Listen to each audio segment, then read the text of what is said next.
All right, good afternoon, everybody. Uneducated Economist here. In this video, we are going to be talking about the unstoppable inflation. Inflation expectations are surging to an all-time high. Well, not an all-time high. The high that hasn't been reached since COVID or since the early 80s.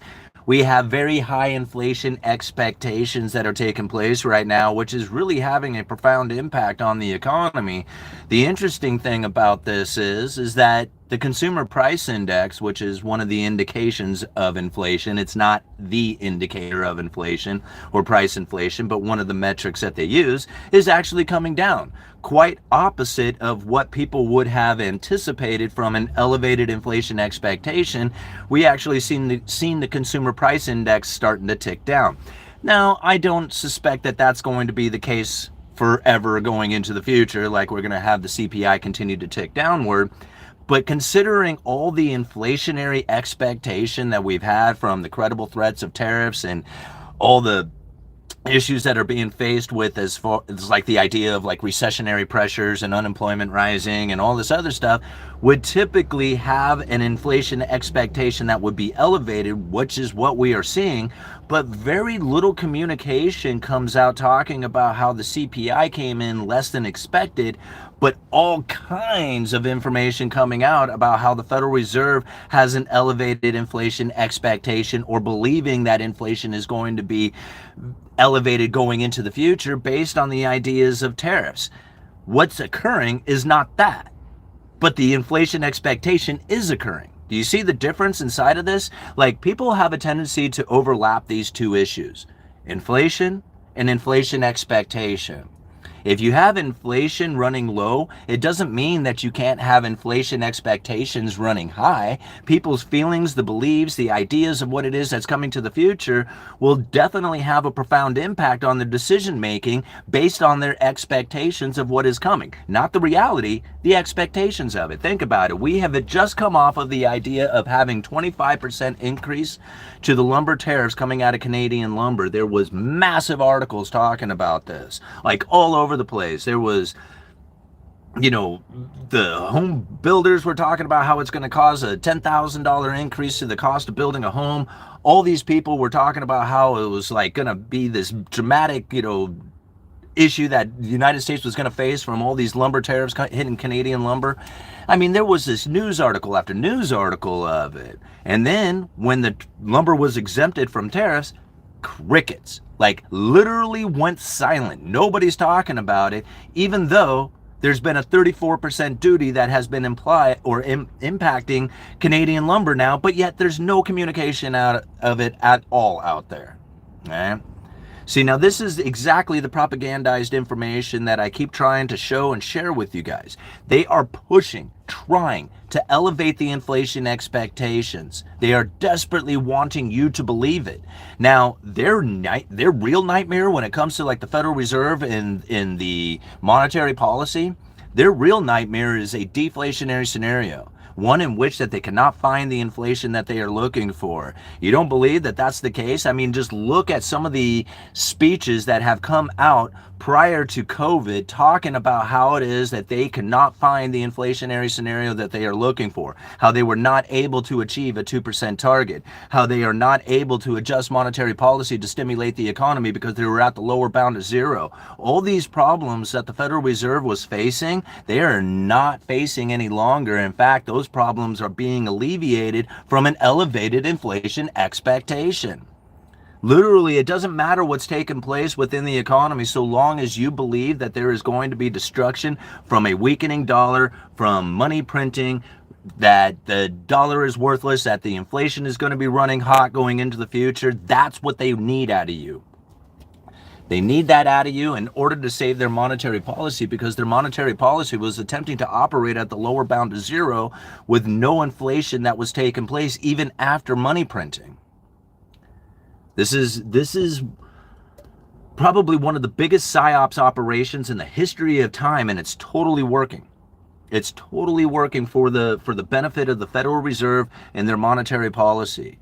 You think about it, if you have the CPI coming down, and it comes in less than expected, like people thought it was going to be higher than it was, And very few people want to communicate on how awesome of a situation that is to have the CPI coming down. No, you're going to find massive articles coming out from the Federal Reserve officials talking about how tariffs are going to have an inflationary pressure going into the future and then push the elevated inflation expectations. Like, there's no communication out there talking about how it was easing, but there's loads of communication about the speculation of it going up. You see the difference? Like, the reality of the situation is almost like shoved under the rug, pushed out of the sight, and then the rumor is pushed out even more. Oh no, tariffs are going to cause inflation. We don't know, data dependent, all this stuff, right? And it keeps coming out saying that, if we have these tariff impacting the way it is with 145%, or then wait a minute, if it's going to happen on day one, or on 30 days, after 90 days, after negotiations, extra flexibilities, what is it? All these people are telling me, oh no, these tariffs are going to have a profound impact on our lives. And I'm thinking, what tariffs? Right? What tariffs are you talking about? Because every time I hear about a tariff that is going to be impacting our lives, all of a sudden it's been exempted or postponed or diminished or somehow negotiated or whatever it is that's going on out there. The reality of the situation is that nobody knows what the hell is going on with these tariffs, and that's exactly what they are trying to do, is create the uncertainty. Fear, uncertainty, and doubt. With fear, uncertainty, and doubt, they can control the situation, because when you're in fear, you're controllable. You will be listening to every single word. If you were certain and you weren't scared, you wouldn't listen. That's all there is to it. You would be like, I'm not worried. I'm good. I've got my situation under control. I don't need to hear anything else going on about how there's all this problems and chaos taking place. I'm good. I got it. Right? If you were in that situation, none of this would be able to be communicated in a way that would guide you or push you in a particular direction. But the moment that they put the fear, uncertainty, and doubt, and then put a lot of doubt by changing it constantly on what it is that's taking place, day one, 30 days, on the 9th, Liberation Day on the 9th, after 90 days, exemptions, negotiations, flexibilities, like, what is it? Nobody knows what it is. And then I think it's just absolutely comical that I am trying to talk about this, saying, listen, the tariffs are a credible threat to raise the inflation expectations, period, right? Is there a reality to the tariffs? Absolutely there is. Absolutely. The tariffs are real, right? There are real things called tariffs. There are real things that are taking place out there. But the reality of the situation is that the fear, uncertainty, and doubt that it is creating is the monetary policy that they are using. Everything else is a symptom of that. And this is the reason why you keep finding these exemptions, these negotiations, these flexibilities, all this other stuff within it, because they're not really trying to create a situation in which the tariffs are going to do anything outside of change the expectations that you have, because that's the situation that they're looking for. Since most people are more focused on what the tariffs are going to do instead of what the tariffs are doing to your mindset, everybody's focused in, well, what's it going to do? How much is it going to cost? What does that mean for my business? What is that, all this other stuff? And I'm thinking, do you not see how your elevated inflation expectation has been created with the threat of tariffs? And with that elevated inflation expectation, it's going to start raising something called the neutral interest rate. You think about this. If you were in fear of there being higher prices, limitations, all the stuff that would typically create an idea in which that you would have that elevated inflation. Just think about it. All the stuff that is occurring right now, do you really feel like prices are going to go down, or do you think they're going to go up? You're most likely probably going to think they're going to go up, right? Most people do. I'm like one of the few people out there saying, no, the Federal Reserve is more in fear of deflation than they are inflation, but that has to do with the monetary policy. The reality of the situation is that when you put limitations, when you break supply chains, when you add stimulus, what you are going to find is you're going to find supply-demand imbalances. When you have supply-demand imbalances, you're going to have price fluctuations that take place from it. Same thing with tariffs or anything else that goes on out there, even if you have war effort, tariffs, COVID, whatever it is that causes the supply chain to break down where you have supply-demand imbalances, you are going to find price fluctuations taking place from that, right? It's as simple as that. You don't have to think too hard into supply-demand imbalances. Now, if you create a situation in which that you have a limitation on your supply, tariffs are going to create this limitation, or the idea of it maybe cost more, whatever it is, that mind is going to then subconsciously, you are going to be making decisions that will then incorporate that higher inflation into it, regardless if it happened. All right, regardless if it happened, you're going to start taking in consideration that this is going, you're going to act preemptively. And so by acting preemptively, what you will start finding is you're going to demand a higher return on your capital investment. You are going to be willing to pay a higher price or a higher interest rate on your loans because you know that the inflationary scenario that's taking place is trying to be combated with elevated interest. You are knowing that these things are happening out there regardless of the situation. You know it. And you are going to demand that there is going to be a return on your capital investment, or you're going to anticipate paying a higher price going into the future because you have an elevated inflation expectations. Again, it doesn't matter what the reality is. If you have that elevated inflation expectation, it will create the reality because you are choosing to find higher return on your capital investment in order to deploy your money. And you're going to be paying a higher price because you're anticipating it going into the future with elevated inflation. That right there is the key to raising the neutral interest rate.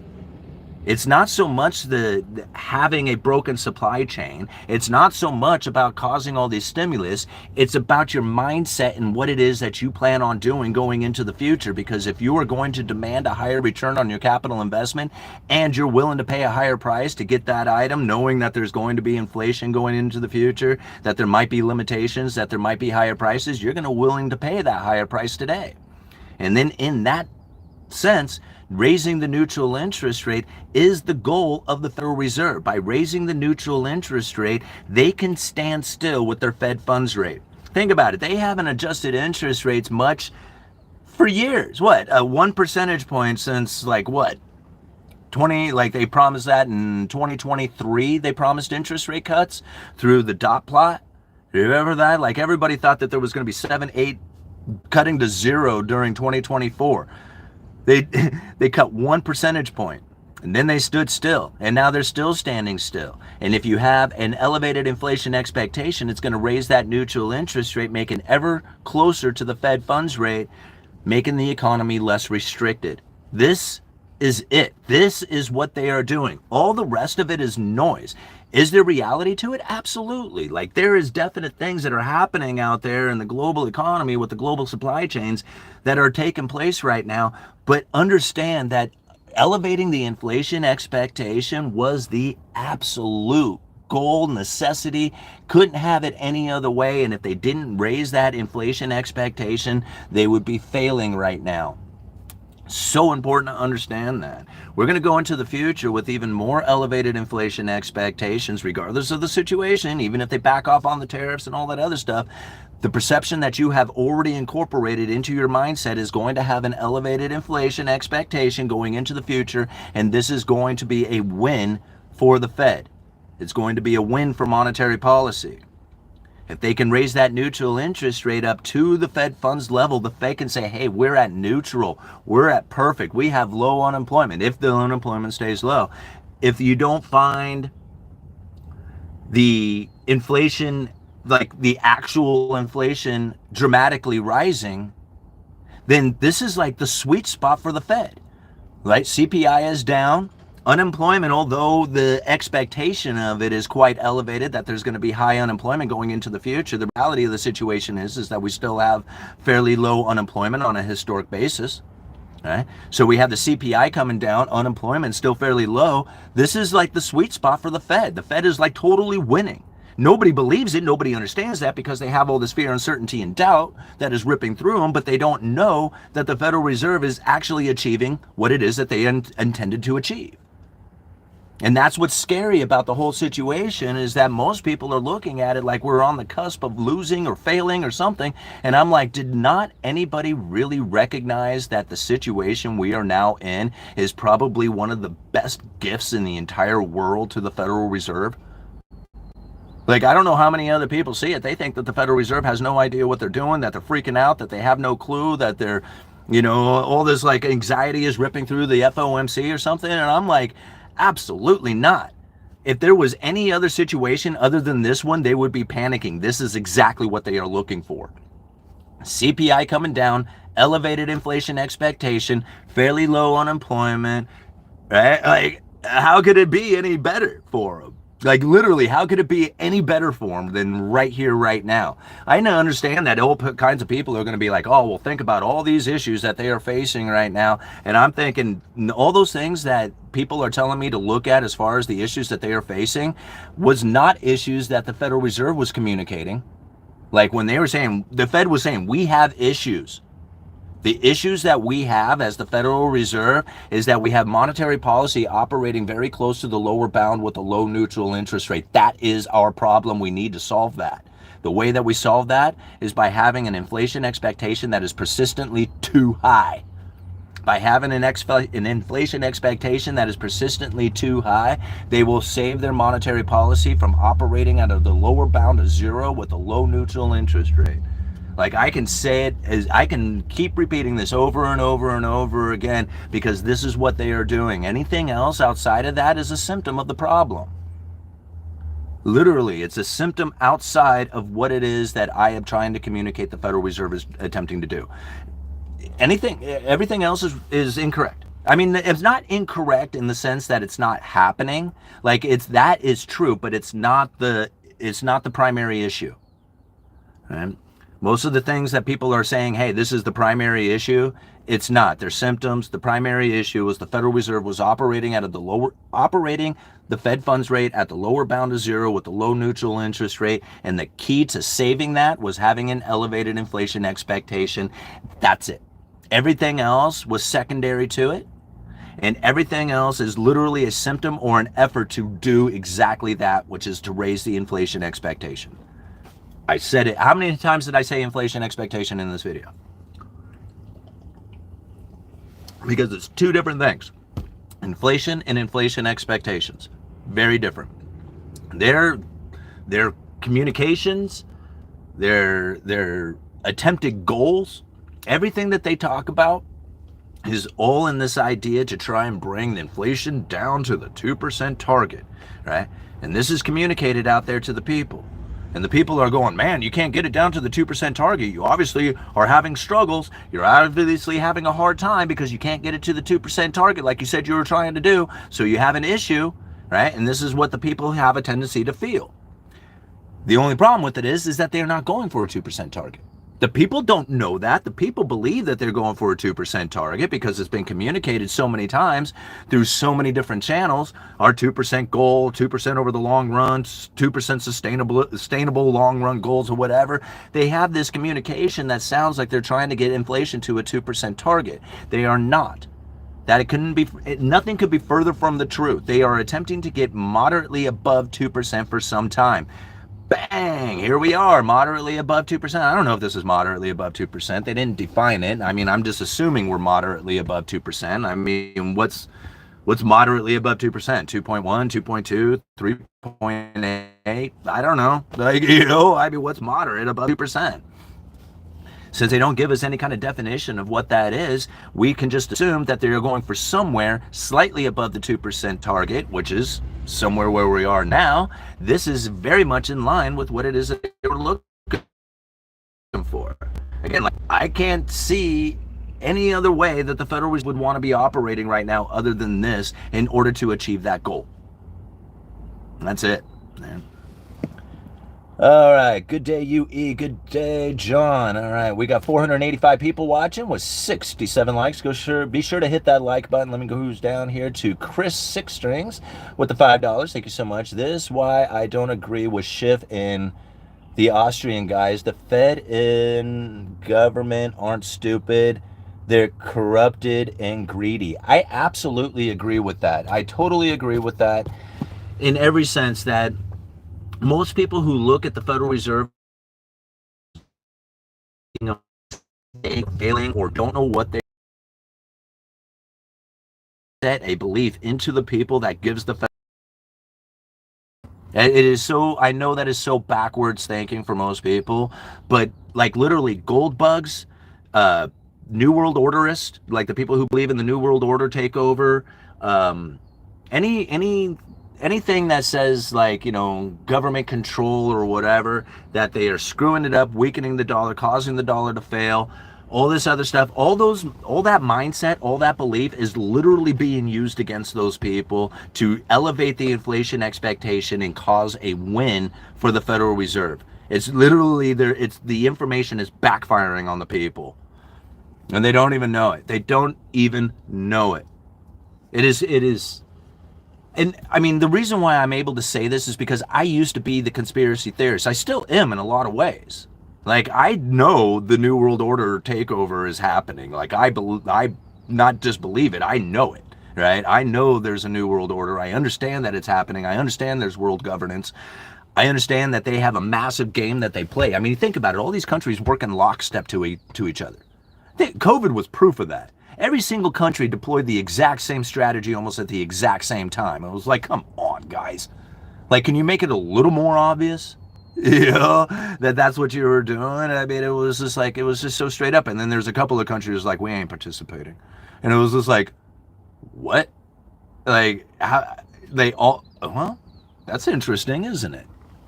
You know? So I'm not going to get too deep into that stuff. I know it exists. I know it's out there. But the problem that most people end up facing is that since they don't understand the monetary policy and what it is that the Federal Reserve is attempting to do, by having that belief that there is going to be hyperinflation into the future, that the dollar is weakening, that the dollar is failing, that these nations outside of the United States want to abandon the dollar, all that mindset literally is a benefit to the Federal Reserve's monetary policy. And I know that's so hard for a lot of people to internalize, but once you see how it is that they are attempting to raise the neutral interest rate by creating an inflationary expectation that is very elevated, all that conspiratorial talk gives it power. It literally gives power to the inflation expectation scenario, which the Federal Reserve is just like, I mean, I wouldn't be surprised if the Federal Reserve itself was spreading the propaganda of New World Order, Brics nations, stuff like that. Like, that would not surprise me at all for them to be delivering that information, because it's just amazing on how many people have detailed information about the Brics nations, even though most people don't do any kind of real research. Like, they wouldn't even know what the Brics nations are if it wasn't being told to them. I mean, even I myself have to, like, explain to people that I am not just making stuff up. I am literally doing the research, and I leave the links down in the description for people to go and do the study themselves. This is something that most people don't do. They just get a headline, they listen to the headline, and they say, okay, this is what the information is, and then they were delivered a meaning behind it that is completely inaccurate. Like, the facts might be right, but the meaning behind it is inaccurate, right? Or, I mean, at least it's inaccurate in the way that I see it. Maybe it's accurate in the way they see it, but I don't, you know.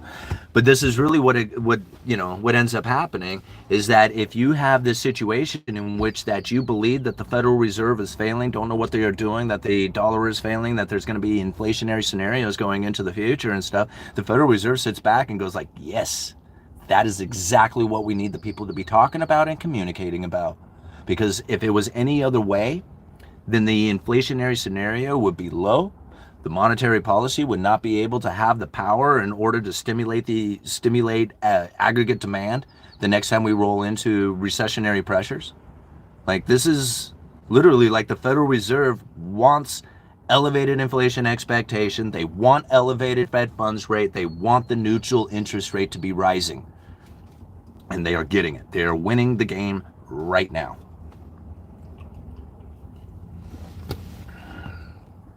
All right.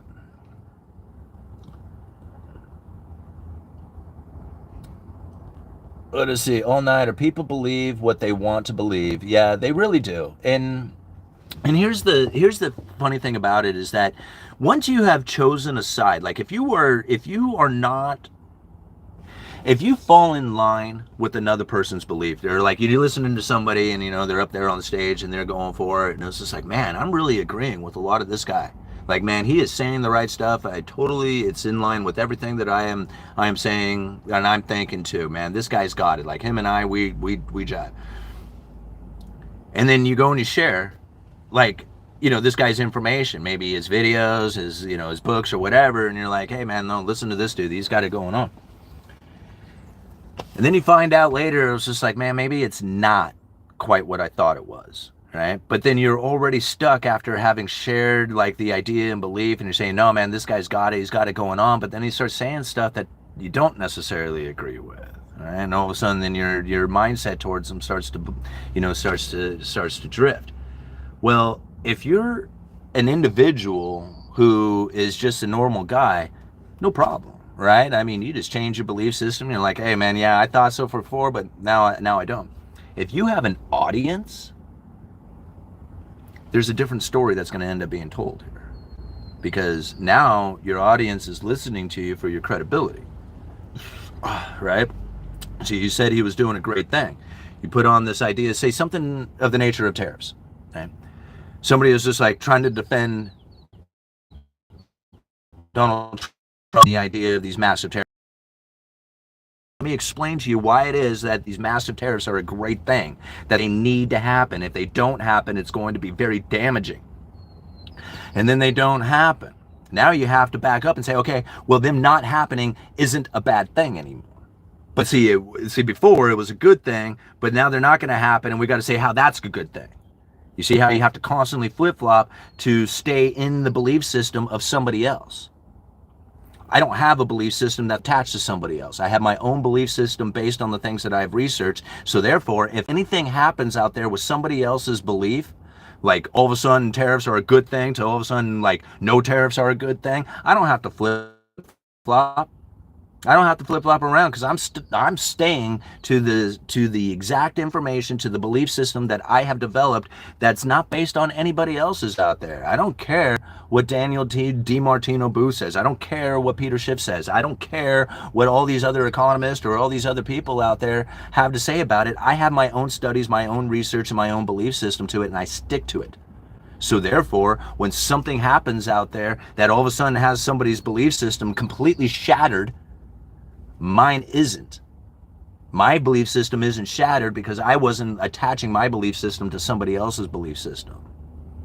So all of a sudden, when they were like, oh man, tariffs are a great thing, all these massive tariffs, they're wonderful, everybody should be getting hit with tariffs, and America should be winning because of this massive tariff on everybody else out there, only to find it get alleviated, exempted, negotiated, flexibility, all this other stuff. Now you have to come out and defend why that is accurate.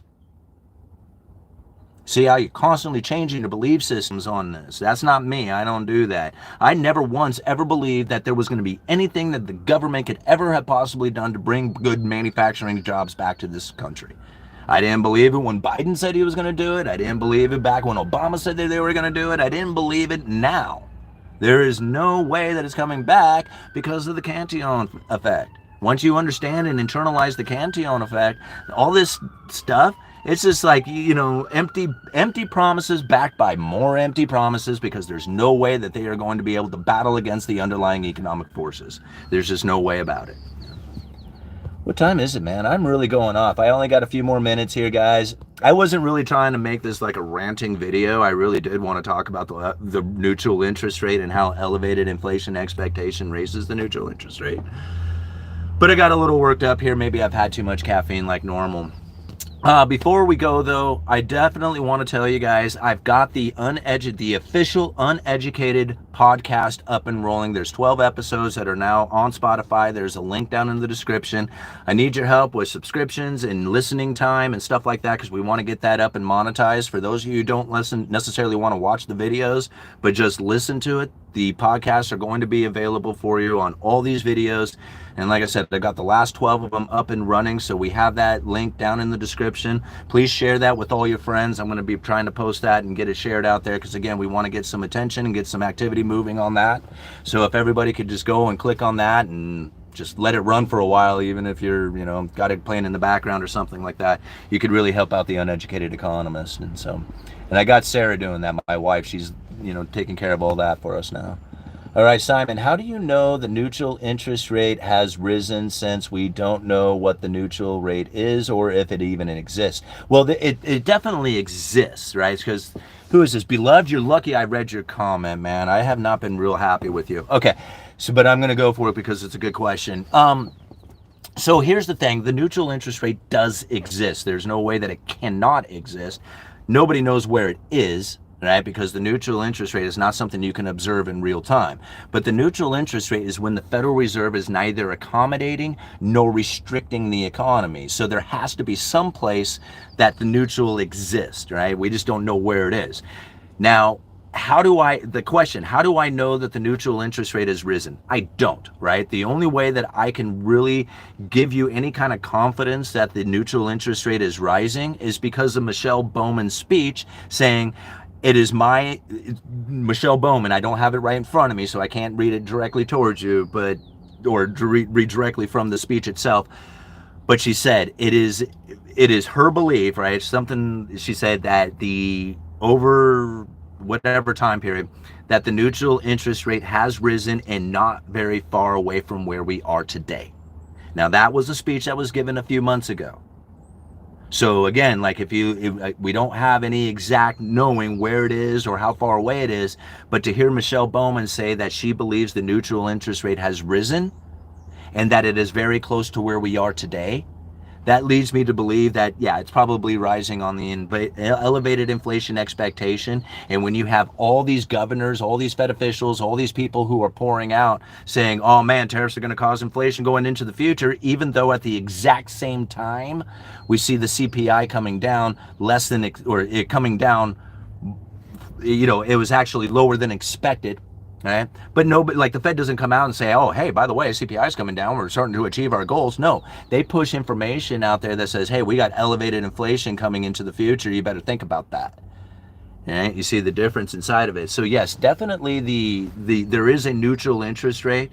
And the way I interpret what it is that Michelle Bowman was saying is that as time goes on, we are pushing this, or the neutral interest rate is rising and becoming very close to where they were currently at the time, which they haven't moved, so I'm only assuming that they're getting close to where it is today, right? I mean, again, raising the neutral interest rate to where they are today is what the goal is.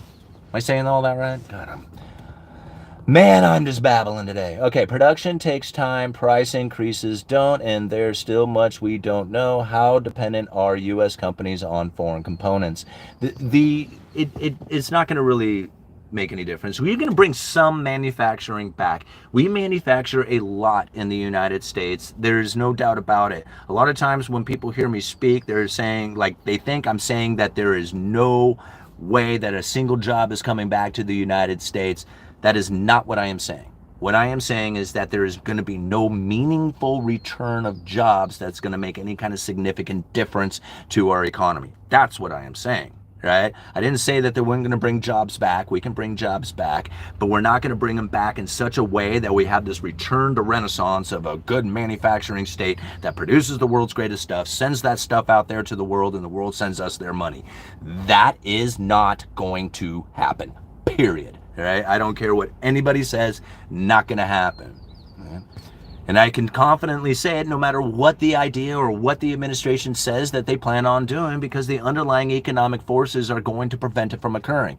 Even if they were able to give some sort of ability to have that happen, to create an environment that has an economy that says, look, good manufacturing jobs are coming back to the United States, what you are going to find is that it's government subsidies, government intervention, government tariffs, government something that is involved in order to keep that good manufacturing job there. And the moment that you find government no longer involved in it, boom, the job is gone to a foreign producer.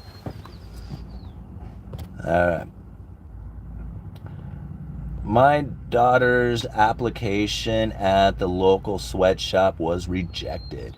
Why would we want foreign money instead of goods? We don't. That's what I'm saying. We don't want foreign money. We want to produce nothing and get the world production to come to us. Like, think about it. The world uses their resources, their labor, their efforts, everything to produce goods of a luxurious style that we buy for nothing. We've traded them empty promises to pay into the future with more empty promises. There is nothing that we are paying them with.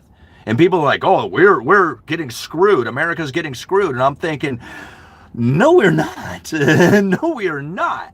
right? We get the world's production and we don't have to send them anything but an empty paper promise.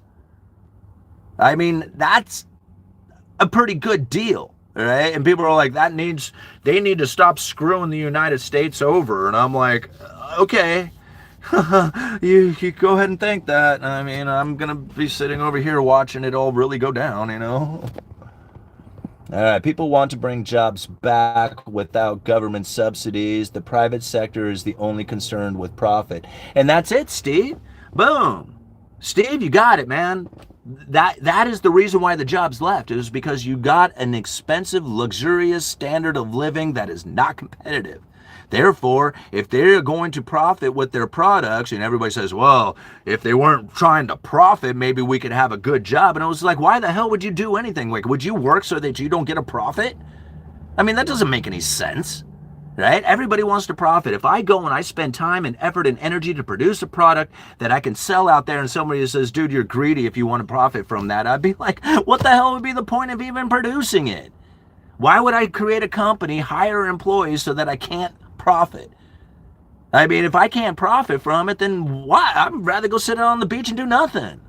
Like, in fact, that's what I'd rather do no matter what.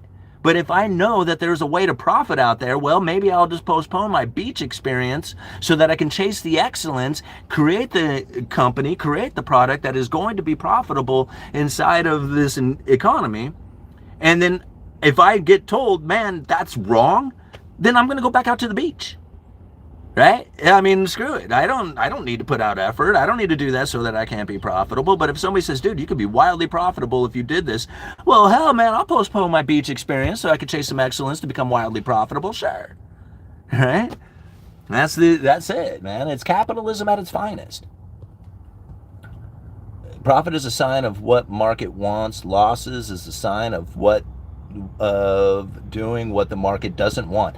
That is an excellent way of looking at it, all-nighter. That is exactly right. Profit is a sign of what the market wants. Otherwise, they wouldn't be able to profit. U.S. produces the best frappuccinos you can get, though. A drive-through window. Yeah, you know, I have to agree with that. Like, I mean, I come from the Pacific Northwest up here. We really love our coffee, if you can't tell. Caffeine addicted. But yeah, I mean, I don't know. I've never really had coffee from all over the world, but I know that the people around here are coffee snobs, right? And if you don't have good coffee around here, they will turn their nose up at you. So you better get it done. You better have the good stuff, you know. Do you have any stocks or real estate on your watch list? Right now, Matt, I am not. I have pretty much moved away from doing investments right now because I still have credit card debt in my wife's car to pay off because that thing has a blown transmission with it. And we have, you know, a loan on that with full coverage, you know, insurance payments. So pretty much I am not investing anything for probably the next month or two. And then I'm trying to get to the damn rebel capitalist. So between all that, I am not looking or anticipating making any purchases in the stock market for any time. But when I do, I will let you know. For those of you who had been following me, I did sell out of Altria. I do not own that stock any longer. And I also sold out of the Vanguard ETF Russell 1000 growth stock. Not because I was worried about those stocks going down or anything like that. I am trying to get out of debt, so I sold those two positions. They were not, like, I didn't have a whole lot of capital gains in them, so they were essentially a glorified savings account. And so I used that money to pay some taxes and to pay off debt and stuff like that. So when I do move back into making investments again, I will definitely let you know.